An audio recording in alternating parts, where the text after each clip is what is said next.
What happens when one of Hollywood's most intense performers sits across from a talk show host who thinks he can press any button and get away with it? What you're about to see is the moment Tom Hardy's legendary calm finally snapped on live television.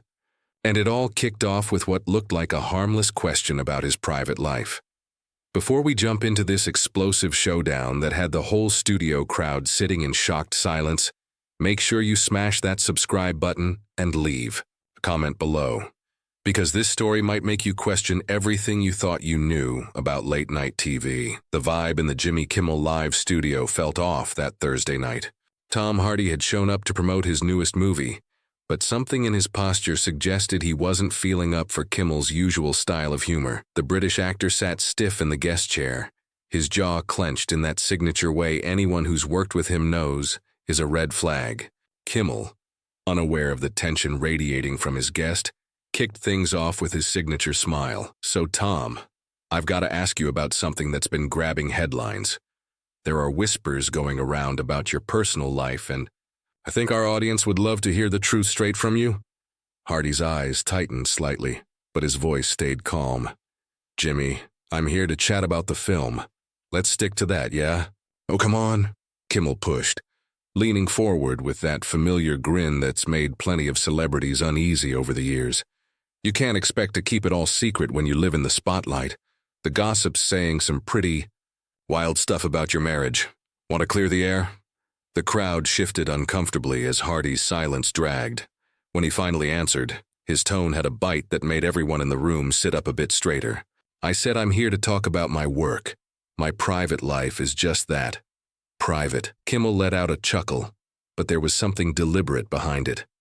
"You know, for someone who plays such tough guys on screen, you come off pretty touchy. Over a basic question. I mean, it's not like I'm asking for national secrets here." "Touchy?" Hardy echoed, his accent deepening the way it always did when he started getting heated. "No, Jimmy. I'd call it having limits. Something you might want to learn about." The host's grin slipped for a split second before snapping back into place. "Wow. All right, someone's clearly in a mood today. Maybe we should switch gears, talk about your method acting instead. I heard you stayed in character for months while prepping for your latest part. That must have been rough on the folks around you." Hardy's hands, which had been resting quietly on the chair arms, slowly curled into fists. "What exactly are you trying to say?" "Nothing. Nothing at all," Kimmel replied with a fake innocence. "I'm just saying some people in Hollywood have mentioned how, let's say, intense you can be to work with. There are rumors about you being tough on set, demanding, maybe even a bit unhinged when you dive too deep into a role." The air in the studio seemed to drop a few degrees. Hardy leaned in, his voice just above a whisper, but somehow more threatening than if he'd yelled. "Unhinged, is that what you just called me on national TV?" Kimmel's producer urgently signaled from behind the cameras, but the host was too locked into what he thought was compelling television to let up. "Hey, I'm just repeating what I've heard. You know how this industry loves to chatter. Maybe if you were a little more transparent about your method, people wouldn't have to guess." "My method," Hardy said slowly, "is none of your concern. And neither is my private life, my marriage, or anything else that doesn't directly connect to the movie I came here to promote. But since you're clearly so invested in difficult behavior, let me ask you something, Jimmy." The host's confident face started to crack as Hardy went on. "How many guests have walked out of your show? How many stars have specifically asked not to come here because of exactly this kind of trap disguised as entertainment?" "I don't know what you mean," Kimmel argued, but his laugh now sounded strained. "We're just having a conversation." "A conversation?" Hardy's voice raised slightly, and a few audience members actually recoiled. "You call this a conversation? You've spent the last 10 minutes trying to provoke me into giving you some dramatic moment for your cameras. You've questioned my work ethic, my mental health, and my personal life, all while hiding behind that phony grin of yours." The studio had gone completely silent aside from the quiet hum of the cameras still recording. Kimmel looked genuinely shaken for the first time in years. "Tom, I think you're taking this a bit far." "Too far?" Hardy stood from his chair, his full presence suddenly overwhelming the small stage. "You want to see too far? You want to see the unhinged method actor everyone's supposedly warning about?" Kimmel instinctively leaned back in his seat. Tom, let's just take a second here. No, Jimmy. Let's not. Let's discuss what you actually do here. Night after night, you bring people onto your show under the promise of promoting their projects. Then you spend your airtime trying to embarrass them for your viewers' amusement. You pry into their personal lives. You spread hearsay and rumors like they're facts. And you act like it's all just part of the job, the host attempted to recover control. Look, this is live TV. Things can get a bit intense sometimes, but there's no reason to what? Hardy cut in, his voice now filled with the weight of a trained performer. No reason to call out a bully when I see one? No reason to stand up for myself while you're openly trying to smear my name on your platform? Even the camera crew now looked unsure, uncertain whether to keep shooting or cut away. Kimmel's usual bag of witty comebacks had completely failed him as he faced a guest clearly at his limit. Hardy stepped closer to the desk, and the shift in his body language was unmistakable. This wasn't Tom Hardy, the movie star, anymore. This was someone who'd spent years becoming dangerous men. And for the first time ever, Jimmy Kimmel was truly afraid of a guest sitting across from him. You know what your problem is, Jimmy. Hardy's voice sliced through the stunned quiet like a knife. You've been doing this so long that you've forgotten these are real people sitting across from you, not just clips for your show. Kimmel tried to chuckle again, but it came out more like a nervous wheeze. Tom, I think maybe we should cut to a commercial. No, Hardy said flatly, placing both hands on the desk and leaning in until their eyes met. We're not cutting. You wanted this talk on live TV, so let's have it. Let's talk about the real Jimmy Kimmel. The crowd was so still you could hear individual breaths echoing. A few producers had gathered at the side of the stage, but none dared step in on what was playing out. Let's talk about how you built your whole career off making folks uneasy. Hardy went on, his voice calm but burning with steady rage. You think just because you're behind that desk, because it's your show, that gives you the right to say anything you want to whoever sits in this seat? Kimmel's face had turned pale, and beads of sweat glistened on his forehead beneath the bright studio lights. Tom, this is just entertainment. People expect a certain kind of show. Hardy's laugh was dry and sharp. That's what you call it? When you spend 20 minutes trying to push someone to crack on air? When you dig into their personal pain and family problems for cheap laughs? That's your idea of a good time. The host glanced toward his producers in desperation, but they looked just as frozen as everyone else. I never meant to upset you. If you stepped over a line. Hardy stood straighter, now fully towering over the host in his chair. Jimmy, you didn't just cross a line, you destroyed it. You've spent this whole interview trying to provoke me. And now that I'm reacting, suddenly you want to play nice? Kimmel's voice faltered as he tried to speak. Look, maybe we got off to a rough start. Why don't we reset, talk about your movie? Now you want to talk about my movie? Hardy's tone spiked with disbelief. After spending 15 minutes tearing apart my character, my reputation, and my private life, now you think, we can just flip the script and act like none of it happened? The audience started murmuring. A few people even took out their phones, ignoring the no recording rule. This wasn't just an awkward interview anymore. This was live TV history. Happening, and everyone knew it. You sit behind that desk night after night, Hardy said, now pacing slowly in front of Kimmel's desk like a caged predator, and you think that makes you untouchable. You think you can say whatever you want because you're the one in charge, because this is your stage. But let me explain something about stages, Jimmy. Hardy stopped moving and locked eyes with Kimmel, a glare that had unsettled some of Hollywood's toughest names. I've played killers, soldiers, fighters, guys who've had to make it through things you couldn't imagine. And every single one of them taught me something about standing up to cowards. Kimmel was now clearly shaking, his usual confidence completely gone. Tom, please, let's just what? Pretend this didn't happen? Laugh it off? Move along to your next segment where you get to embarrass somebody else? Hardy's voice was louder now, filling every inch of the hushed studio. How many actors have sat in this seat and walked away feeling worse about themselves because of your questions? How many went home and had to explain to their families why a talk show host was spreading lies about their lives on national TV? The host tried once more to wrestle back control. "This is my show, Tom. I think maybe it's time you—" "Your show?" Hardy's laugh had a dangerous edge now. "So because it's your show, that means you get to treat people however you want? Is that how it works? You invite someone on as a guest, then ambush them for laughs?" Hardy suddenly slammed his palm on the desk, making Kimmel jolt back in his chair as a few audience members gasped out loud. "Let me tell you what your show really is, Jimmy. It's a stage for a second-rate comic to feel big by tearing down people with actual talent." The words hit Kimmel like a gut punch. His face shifted from pale to flushed, his hands shaking as he clutched the edge of the desk. "You want to know about method acting, Jimmy? You want to know what it means to stay in character?" Hardy leaned in again, his face just inches from Kimmel's. "Right now I'm not acting. This isn't a role.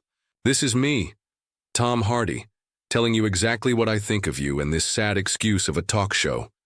Kimmel's voice was barely a whisper when he finally spoke. "Security.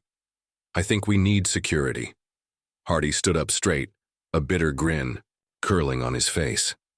"You're really going to call security on your guest because he's being honest? Because he's done pretending this twisted routine is normal?" The whole studio felt like it was holding its breath. Even the camera crew had frozen, captivated by the clash unfolding right in front of them. "Here's what's going to happen, Jimmy," Hardy said, his voice slipping back into that low, dangerous whisper. "I'm going to finish what I came here to say, and you're going to stay there and listen, because for once in your life, you're going to deal with the fallout of your choices." Hardy started unzipping his microphone, his gestures precise and steady. "And then I'm going to walk off this stage, and you can explain to your viewers and your network exactly why one of Hollywood's top stars just put you on blast on live television." Kimmel made one more frantic effort to fix things. "Tom, we can edit this, we can fix it." Hardy's voice erupted with rage. "You really think this is disappearing? You think you can just trim this out and act like it didn't happen? Jimmy, this is live TV. Millions just watched you get exposed for exactly what you are." The silence that followed Hardy's words was overwhelming. Everyone in the studio knew they were watching something rare, something that would be remembered for a long time. Kimmel sat motionless in his seat, his expression a mix of fear and embarrassment, while Hardy loomed above him like a judge reading a sentence. "You want to know what the real shame is here, Jimmy?" Hardy continued, his voice now chillingly calm, scarier than his earlier anger. "You actually had potential once, years ago, before you got high off your own ego, before you, too, realized mocking people was easier than being truly funny." The host's mouth moved, but no sound came out, like a fish struggling for breath. His usual stash of comebacks and one-liners had deserted him. "I looked into you, Jimmy. Did you know that before I agreed to come on this show, I spent hours watching your interviews? I saw the way you treat guests based on their status, the A-list names, the ones with influence. You kiss up to them. You laugh at every joke. You agree with every story. You make them feel at ease." Hardy started pacing again, but now his steps were slower, more focused, like a predator sizing up its target. "But the lesser-known actors, the ones still climbing, the ones who need the spotlight more than you need them, those are the ones you go after. Those are the ones you try to tear down for a laugh." Several audience members had their phones out now, filming openly, and the producers had stopped bothering to stop them. This would be plastered all over social media in minutes anyway. "And you know what's worse?" Hardy halted right in front of Kimmel's desk again. "You've built an entire culture around this kind of thing. Other hosts mimic you, thinking, this is what good TV looks like. You've made being cruel trendy on late-night television." Kimmel finally managed to speak, though his voice was little more than a whisper. "Tom, I never meant for this to what? To hurt people? To ruin careers? To make guests afraid of interviews?" Hardy's voice sliced through Kimmel's apology like a blade. "You didn't mean for it, but you kept doing it anyway, didn't you? Because it brought in viewers, because it got reactions, because it gave you a sense of power." The host tried to get up, maybe thinking he could somehow reclaim control, but Hardy's presence alone seemed to glue him to his chair. "Please, can we just sit down, Jimmy?" Hardy's voice held so much weight that Kimmel instantly slumped back into place. "I'm not done." The studio audience was completely glued now. some leaning in their seats like they were watching a suspense film instead of a talk show. The usual background noise of a TV production, the rustling of papers, the quiet chatter among crew had gone totally silent. "Do you want to know what really ticks me off about all this?" Hardy asked, his voice slipping again into that same dangerous whisper. "It's not just that you tried to embarrass me tonight. It's that you do this to people who can't push back.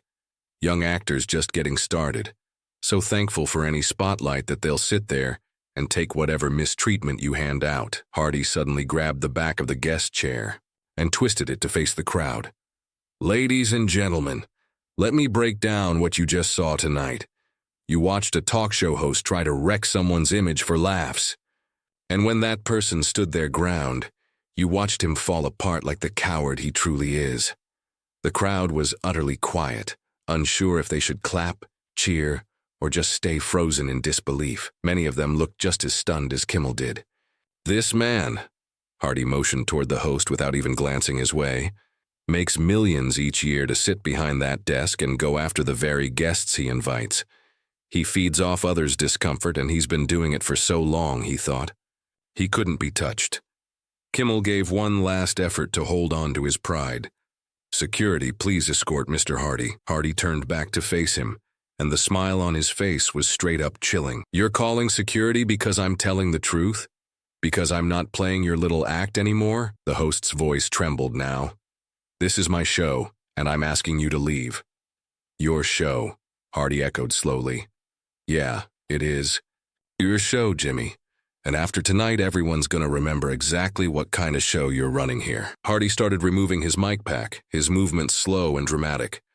"You know what's great about live TV, Jimmy? You can't undo any of this. Every word I've said, every second of your cowardice, it's all gone out to millions." The host looked helplessly toward his producers, but they seemed just as lost. This had spiraled so far past anything they'd prepared for, there was no playbook left. "And here's what happens next," Hardy went on, now pulling the mic off completely and placing it gently on Kimmel's desk. "I'm going to leave this stage, and you're going to have to sit here and explain to your viewers why one of Hollywood's most respected actors just called you a coward and a bully on your own turf." Hardy stepped away from the desk, and for the first time since it all kicked off, Kimmel seemed to find some part of his voice. "This is inappropriate behavior, Tom. You've embarrassed yourself tonight." Hardy's laugh was cold and sharp. "Embarrassed myself, Jimmy? I just stood up to a bully who's been hiding behind his desk for years, scaring guests who couldn't speak up. If that's embarrassing, I'll wear it like a medal." The actor turned to face the audience, his voice now booming with the weight of his acting chops. "Ladies and gentlemen, you came here tonight expecting a regular interview. Instead, you saw something way more important. You saw what it looks like when someone finally says no to a bully." A few people in the crowd started clapping, hesitant at first, then louder and stronger. Kimmel's face shifted from red to pale as he realized his own audience was turning against him. "And to everyone watching from home," Hardy continued, now speaking straight to the cameras, "remember what you witnessed here tonight. Just because someone has a platform, just because they're on TV, doesn't mean they get to treat others like trash." Hardy began walking toward the exit, but paused, then turned back one last time. "Oh, and Jimmy, next time you want to question someone about their private life, their relationships, their mental health, maybe ask yourself if you'd be okay with someone talking to your family like that." The host made one last desperate reach for control. "Tom, you're making a mistake. This is going to follow you for the rest of your career." Hardy paused in the wings, his figure outlined by the stage lights. "No, Jimmy, this will follow you for the rest of your career. I'll be fine. I'm an actor, I'm good at what I do, and people will remember my work. But you'll be remembered as the host who got completely wrecked by his own guest on live TV." With that, Tom Hardy walked off the stage, leaving Jimmy Kimmel sitting alone at his desk, facing a crowd that was now whispering among themselves and cameras still capturing every second of his full-blown professional meltdown. The host sat there for several long moments, his mouth opening and closing as he searched for something, anything that might recover the moment, but there was nothing. No clever line could fix it. No commercial cut could erase what had just happened. Finally, barely audible, Kimmel looked into the camera and muttered, "We'll be right back after this break." But everyone in that room, and everyone watching from home, knew nothing would ever be quite the same again. What did you think of this wild showdown? Ever seen a celebrity lose it on a talk show host like this before? Drop your thoughts in the comments and don't forget to subscribe for more jaw-dropping moments from Hollywood's craziest scenes.